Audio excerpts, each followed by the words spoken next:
क्योंकि हमें बोलना नहीं आता है, हमारी जबान तेज नहीं है और हमारे दिमाग में डर बैठा हुआ है।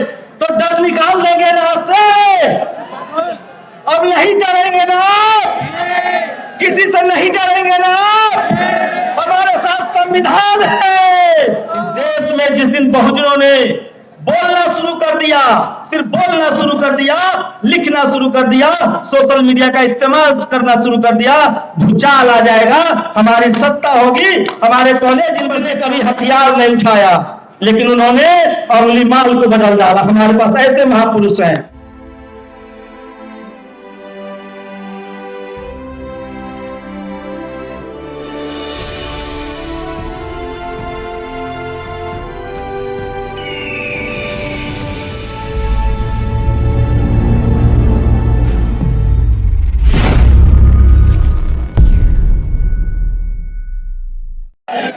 अरे कुर्सी भर दीजिए भाई,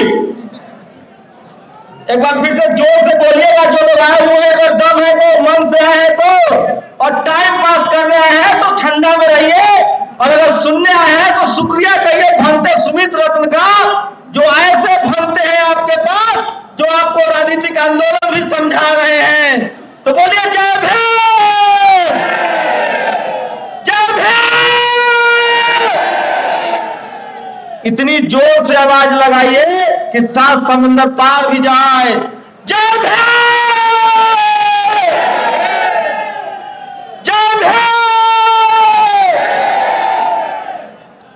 शुक्रिया दोस्तों, आप लोग तकलीफ में हैं। मैं जो कुर्सी की तरफ है, सबसे भारी काम होता है कुर्सी की तरफ बैठना, लेकिन इस देश के मालिक वही हैं जो कुर्सी की तरफ बैठते हैं। और ये बात मैंने भंते सुमित रत्न जी से सीखी है।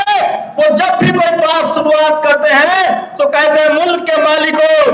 तो कौन है मुल्क का मालिक? मुल्क का मालिक इस देश का बहुजन समाज है।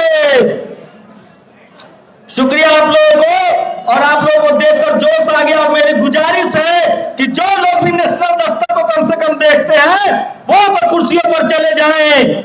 हमें अनुशासन भी दिखाना होगा, और ये कोई चंदा की लड़ाई नहीं है, ये आपके और हमारे सम्मान की लड़ाई है, हमारे धर्म की लड़ाई है, और भगवान बुद्ध के विचारधारा को बचाने की लड़ाई है। तो एक बार फिर से बोलिए जय भीम।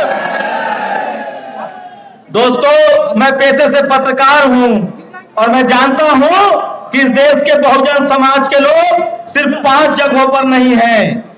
हम रोड बनाना जानते हैं, हम सड़क बनाना जानते हैं, हम बड़ी बड़ी बिल्डिंगें भी बनाते हैं, हम सब्जी भी बेचते हैं, ठेला भी चलाते हैं। और जब से बाबा साहब का संविधान आया है, हम डॉक्टर, इंजीनियर, कलेक्टर और वैज्ञानिक और नेता भी बनने लगे हैं। लेकिन उसके बाद भी हमारी हार हो रही है। इसकी वजह हम हैं, हम खुद हैं। पता है क्यों हार रहे हैं हम लोग? क्योंकि हमें बोलना नहीं आता है, हमारी जबान तेज नहीं है और हमारे दिमाग में डर बैठा हुआ है। तो डर निकाल देंगे ना से, अब नहीं डरेंगे ना, किसी से नहीं डरेंगे ना, हमारे साथ संविधान है। मैं ये बात इसलिए कह रहा हूं कि मुझे जितने फोन कॉल्स आते हैं, जितने लोग मुझसे मिलते हैं, वो कहते हैं कि आपको डर नहीं लगता है। अरे किससे डरना है? 2 हाथ उसके भी हैं, 2 हाथ हमारे भी हैं। अरे उसका पेट निकला हुआ है, हमारे लोग खेतों में मेहनत करते हैं। डर हमें नहीं लगता है, डर हमारे दिमाग में बैठा दिया गया है। और वो डर पता है किसने बैठाया है? टीवी और अखबार ने।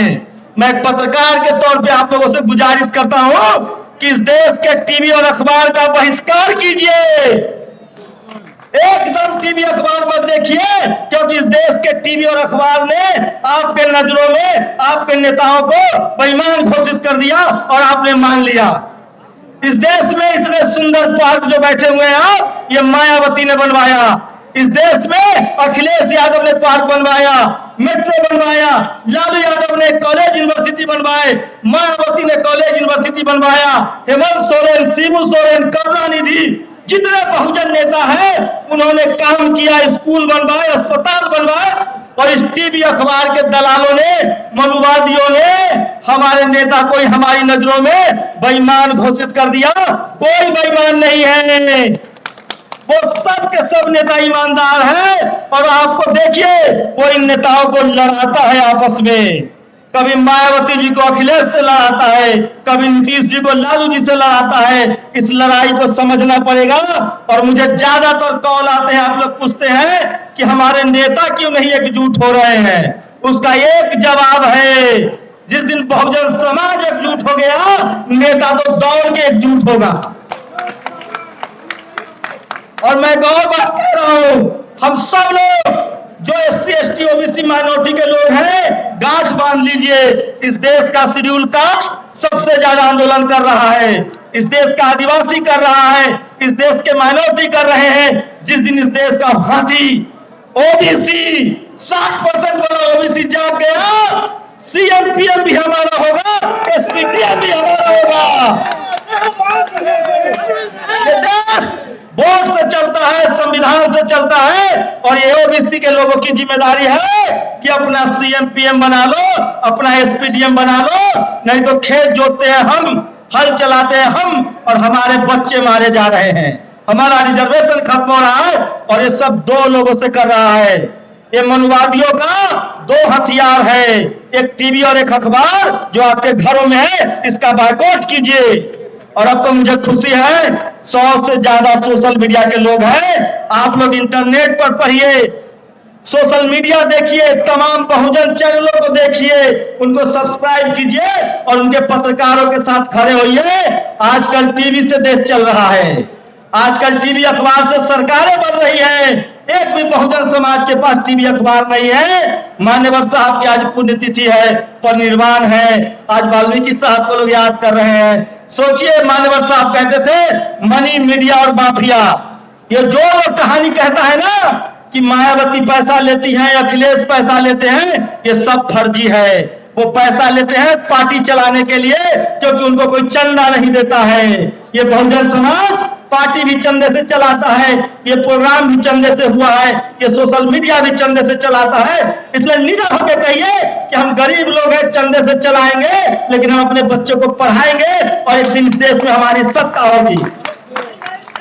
आप लोग गांठ बांध लीजिए, किसी के भरोसे मत रहिए। हमारे नेता एक पैरों पर खड़े होंगे, घुटनों पर रेंगते हुए आएंगे जिस दिन हम समाज के तौर पे एकजुट हो गए। और उसके लिए जरूरी है कि हमको एक झंडा के नीचे आना पड़ेगा, बाबा साहब की 22 प्रतिज्ञाओं को याद करना पड़ेगा, एक झंडे पंसील के नीचे आना पड़ेगा, चाहे हमारा धर्म हो, चाहे हमारी पॉलिटिकल पार्टी हो। सोचिए, राजेंद्र प्रसाद सिंह कहते हैं कि इस देश में कांग्रेस और बीजेपी बड़ी पार्टी नहीं है, अमीरों की पार्टी है। इस देश में बड़ी पार्टी है Sapa, Baspa, RJD, JDU, JMM, DMK, जो बहुजनों की पार्टी है। लेकिन आपकी पार्टी सत्ता में नहीं है, क्योंकि आपके पास टीवी अखबार नहीं है। आप लोग लड़ रहे हैं जाति के नाम पर। ये लड़ाई बंद करनी होगी और बाबा साहब के विचारों को लेकर, तथागत बुद्ध के विचारों लेकर पंसील के झंडे के नीचे जमा होना होगा। न तो गांठ बांध लो, ये फूट डालो और राज करो। अंग्रेजों की नीति नहीं थी, मुगलों की नीति नहीं थी, ये मनुवादियों की नीति है जो आपको आपस में लड़ाता है। 22,000 जातियों में बटे हुए थे हमको बांट दिया गया था। और पहले जब मनुस्मृति थी तो हम शूद्र और अछूत थे।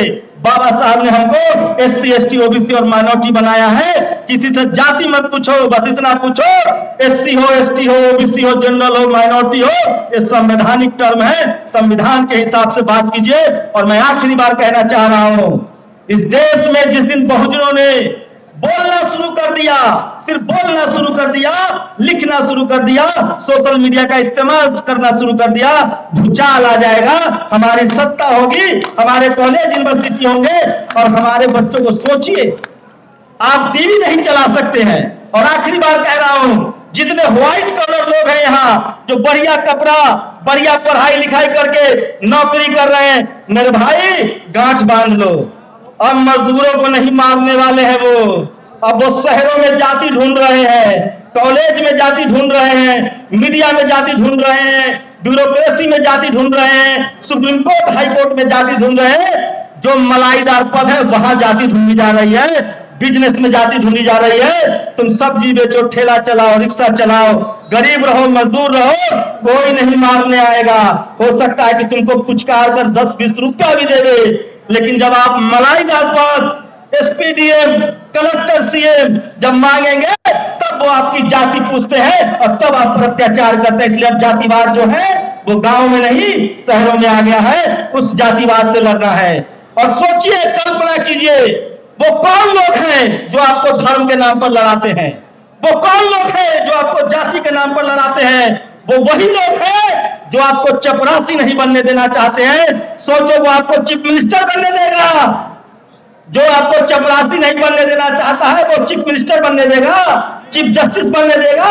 इसलिए अपने दुश्मनों को पहचानो और पंचशील के झंडे तले, बहुजन यूनिटी के तले एक तरफ आओ। बहुजन हिताय, बहुजन सुखाय। और जब तक हम एकजुट नहीं होंगे तब तक न हमारे पास जमीन है, न हमारे पास पैसा है, न हमारे पास टीवी है, न हमारे पास अखबार है, न हमारे पास बिजनेस है। हमारे पास अभी भी आजादी के 75 साल बाद भी एक चीज है, वो है बाबा साहब का संविधान और वोट का अधिकार। और उसी वोट से सीएम पीएम लेना पड़ेगा।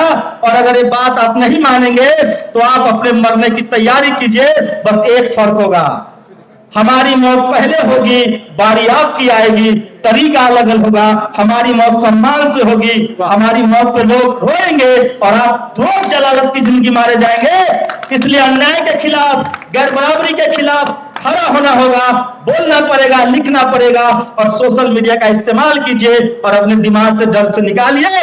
बुद्ध ने कभी हथियार नहीं उठाया, लेकिन उन्होंने अंगुली माल को बदल डाला। हमारे पास ऐसे महापुरुष हैं, तो हमें बुद्ध के रास्ते पर चलकर संविधान को मानते हुए अपनी आवाज को बुलंद करना होगा। और टीवी अखबार से टाटा बाय बाय कीजिए, नहीं तो पीढ़ी दर पीढ़ी गुलाम रहेंगे और वो आपको अपने ही नजरों में आपको गिरा देगा। शुक्रिया। जय भीम।